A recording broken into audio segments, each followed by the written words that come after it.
Before I let you go, Brittney, I want to talk to you about the Emmys. The 77th Emmy Awards were presented on Sunday, and isn't it interesting? Not a single word was uttered at the awards about Charlie Kirk's murder, which is, of course, the most high-profile killing of a political figure since the 60s in America. Although one award winner found time to make a political message, and this is part of Hannah Einbinder's Emmy acceptance speech. Take a listen. I just want to say, finally, go Birds, and free Palestine. Thank you. So F-ICE and free Palestine. So an endorsement for Hamas, it seems, right there. So a couple of things. I used to cover the Emmys. I've covered many, many Emmys.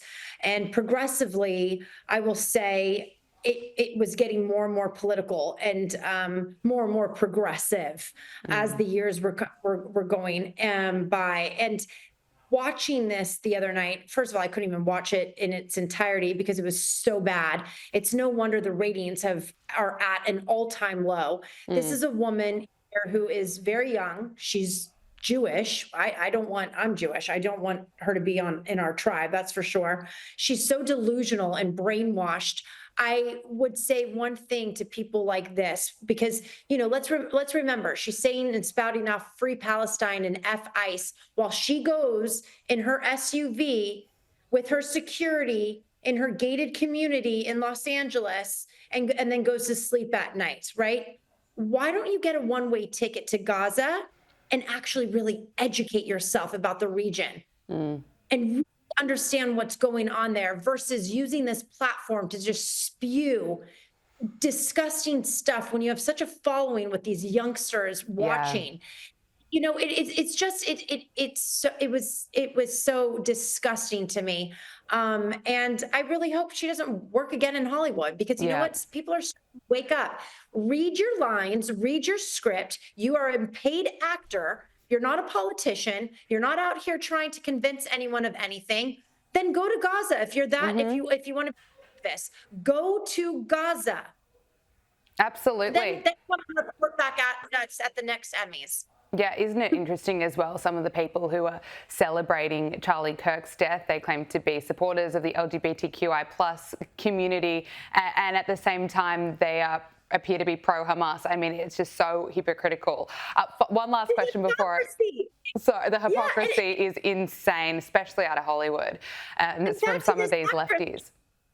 She tries to be this feminist, and yet did you see how they had to blur her? Hamas praised her, and they had to blur her off-the-shoulder dress, and yet she's this feminist. And it's like, do you even know what Hamas will do? There's the picture. Yes. There it is. Thank you.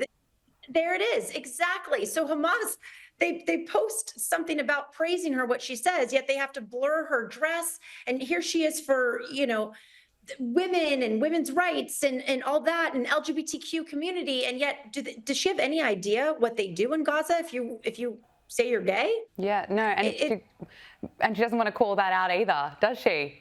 What about calling out Hamas? Anyway, it's absolutely unbelievable. Before I let you go, Brittney, Oscar award-winning Hollywood legend Robert Redford is being remembered as one of the finest actors ever. He died in his sleep at the age of 89 in his home in Utah, and you had the honour of interviewing him for Entertainment Tonight a few years ago. I mean, can I get your reaction to the news?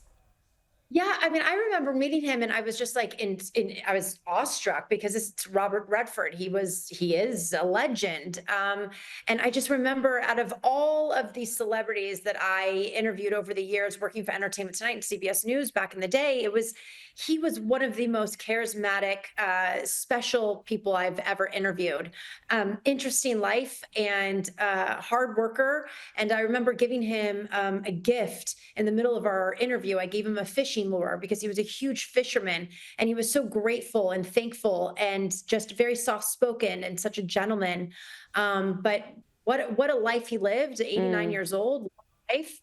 May we all live that long, God willing. And yeah, I mean, he was a legend. They don't really make them like him anymore. No, they don't, do they? Brittney Hopper, independent journalist, thank you so much for joining us on Power Hour. Always so wonderful to speak with you. For having me and all that you do.